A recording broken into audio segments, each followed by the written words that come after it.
अस्सलाम वालेकुम, मैं हुमारी अली। आप देख रहे हैं मेरा चैनल। खौफनाक किस्म की फुटेज जिसने हर चीज़ को बेनकाब कर दिया, एक एक चीज़ का पोल खोल दिया है। 8:11 पर खौफनाक धमाका।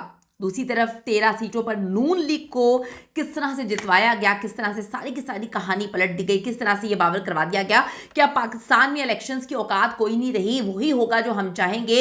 हम सुबह को शाम और शाम को सुबह बनाने की ताकत रखते हैं। ये करके दिखाया कर इन्होंने ये वाजे करने की और ये बताने की कोशिश की है कि अब हमारी मर्जी के बगैर पत्ता भी पर नहीं मार सकता।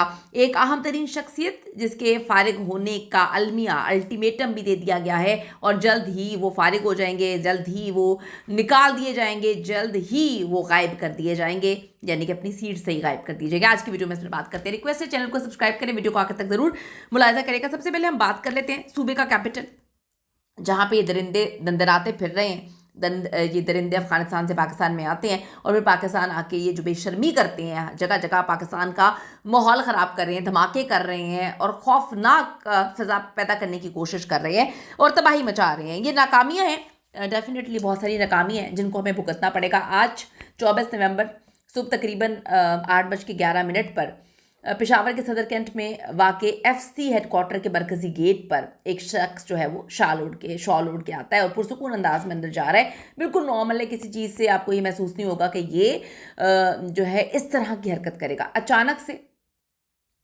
ज़ोरदार धमाका होता है, ज़बरदस्त खौफनाक धमाका।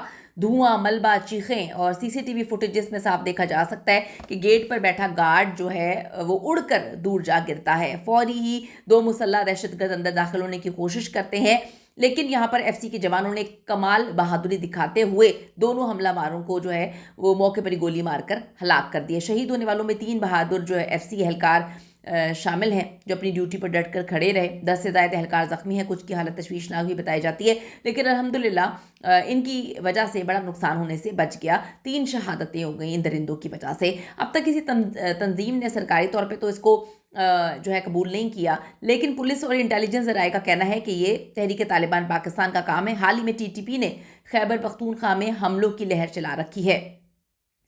अब जी सदर ममलिकत आसिफ जरदारी ने शदीद जो है वो मजम्मत की है, सियासी जमातें जो है मजम्मत करी हैं, लेकिन हमें मजम्मत से बहुत आगे जाना है।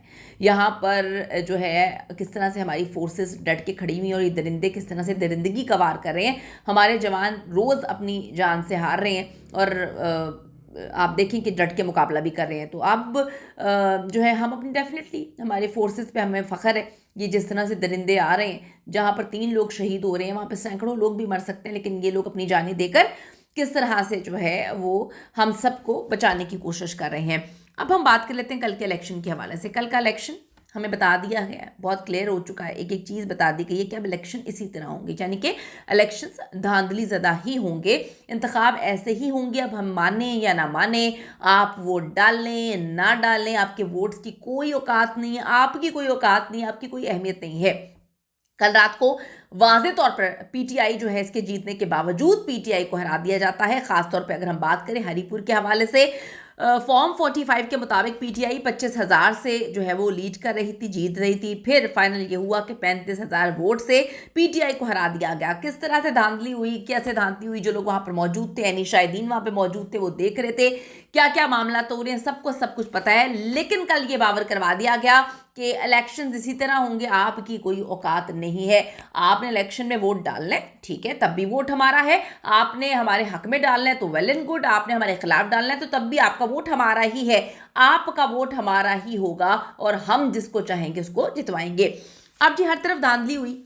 जब रात को केपीके में धांधली जो है हो सकती है, जहाँ पर हुकूमती पीटीआई की है, जहाँ पर जो है मामलाती खान की हुकूमत की है, तो अगर ये लोग वहाँ पे धांधली कर सकते तो इमेजिन करें कि कहाँ कहाँ किस तरीके से धांधली जो है वो की गई होगी। और इसीलिए खान ने कह दिया था कि जब धांधली ही करनी है तो फिर इलेक्शंस को मानना या इसमें हिस्सा लेने का क्या फ़ायदा है। अब आप देखें कैसे कैसे धांधली है, सबूत भी मौजूद हैं, सबको पता है, लेकिन अब ये बता दिया गया, बावर करवा दिया गया कि इसी तरह चलेगा। अब आप हंसे रोएं यही एक्सेप्ट करना पड़ेगा। खान फिर जीत गया है और ये जो धांधली ज़दा लोग हैं ये जीत के हार चुके हैं। जाहिद गशकोरी बड़े ज़बरदस्त बेहतरीन सहाफ़ी हैं, बहुत अच्छा काम करते हैं।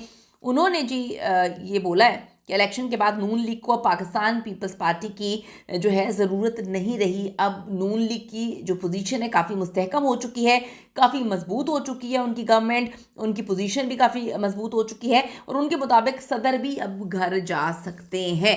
तो ये बहुत बड़ी बात है, सदर भी अब घर जा सकते हैं। जो कल इलेक्शंस में हुआ किस तरह से हुआ, आपकी इस पे क्या राय है? अपनी कीमती राय ज़रूर दीजिएगा। क्या इलेक्शन में धांधली नहीं हुई या अब धांधली को ही अपना मुकद्दर बना लेना चाहिए? क्या पाकिस्तान की आवाम की वोट की कोई अहमियत होगी या अब इसी तरह सब कुछ चलेगा? आपकी क्या राय है इस हवाले से ज़रूर बताइएगा। See you in the next video.